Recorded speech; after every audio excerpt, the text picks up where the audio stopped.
नमस्कार दोस्तों, स्वागत है आपका एक बार फिर से भारत समाचार के हमारे इस खास कार्यक्रम में जो आधारित है कानाफूसी गपशप और चर्चाओं पर। तो चलिए शुरू करते हैं पावर सेंटर।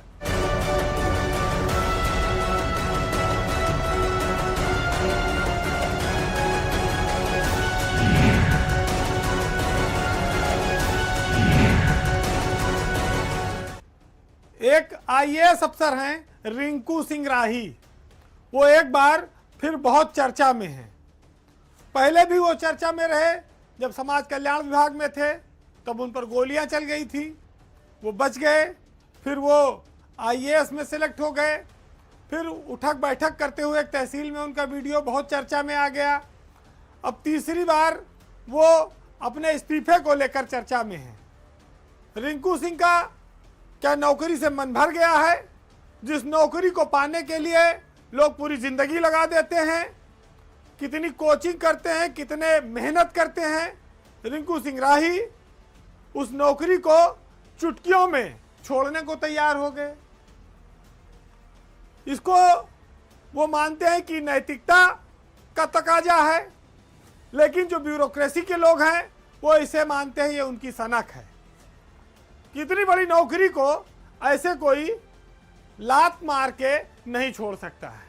रिंकू सिंह राही ने जिन शर्तों के आधार पर इस्तीफा दिया है वो आज के जमाने में नैतिकता के उच्चतम मानदंडों को भी पार कर जाता है। ये इसका पालन कर पाना किसी आम आदमी के बस का नहीं है, खास भी नहीं कर पाएगा। लेकिन उन्होंने कहा कि मेरा ये सिद्धांत है, काम नहीं तो वेतन नहीं, मैं इसी पे जिंदा रहूंगा। राजस्व परिषद से वो ना तो वाहन लेते हैं ना कोई सुख सुविधाएं लेते हैं। वो घर से अपना टिफिन भी लेकर आते हैं, रेवेन्यू बोर्ड का कोई खाना नहीं खाते। ये शाहजहांपुर के तहसील का उठक बैठक का वीडियो है। 24 मार्च का 2009 का समय था। सवेरे के समय उनको ताबड़तोड़ 7 गोलियां मारी गई। उन 7 गोलियों में उनकी एक आंख चली गई, उनका जबड़ा टूट गया। लंबे समय तक वो जीवन मौत से संघर्ष करते रहे। बताते हैं कि 2 गोली अभी भी उनके शरीर के अंदर है, वो निकल नहीं पाई है।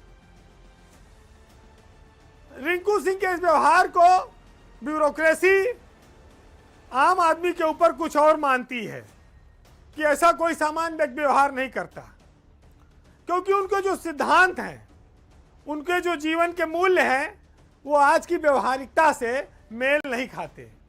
हमारे यहाँ कहा जाता है कि भाई जैसा देश वैसा भेष धारण करो, लेकिन वो भेष पर तो कोई उनको आपत्ति नहीं है, लेकिन वो देश को बदलने की अकेली कोशिश करने वाले अफसर हैं।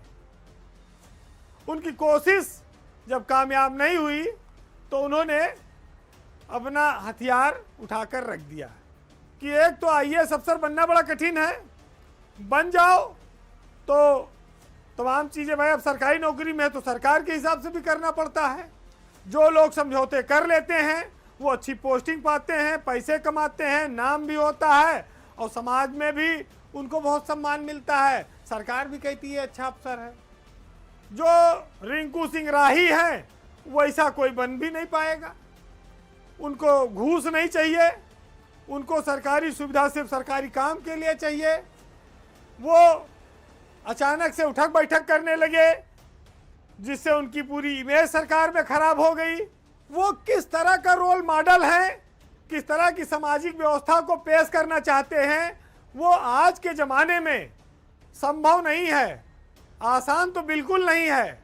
क्योंकि जो शासक वर्ग है वह उनके इस उठक बैठक को स्वीकार नहीं करता है।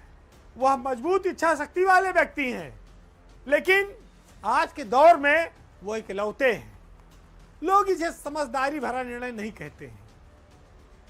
वैसे जिस आईएएस संवर्ग से आते हैं वहां पर समझदारी भरा निर्णय यह है कि अच्छी पोस्टिंग सेट करो और बढ़िया चौचक दाम कमाओ और मस्ती के साथ जिंदगी जियो और वाइट कॉलर भी रखो कि साहब हम ईमानदार हैं। जो सब कुछ चुपचाप और शांत रहकर सहते हैं वही लोग तरक्की करते हैं। आज रिंकू सिंह राही के इस इस्तीफे पर उनकी आईएएस एसोसिएशन भी चुप है। हालांकि वो पहले ही मृतप्राय हो चुकी है, शांत है, उसमें कोई हलचल नहीं है। कहते कि अकेला चना भाड़ नहीं फोड़ सकता है, लेकिन यहां पर यह भी कहना मुनासिब होगा कि रिंकू सिंह राही जिस ईमानदारी के संकल्प को लेकर चले हैं वो बहुत बड़ी चीज है, वो माउंट एवरेस्ट से भी ऊंचा है। क्योंकि शालीनता, ईमानदारी ये बहुत महंगी चीज है, पूरे जीवन से बड़ा त्याग कराती है, तब आती है। आज इस इस्तीफे में कौन कौन इस पाप का भागीदार होगा, ये आने वाला वक्त तय करेगा।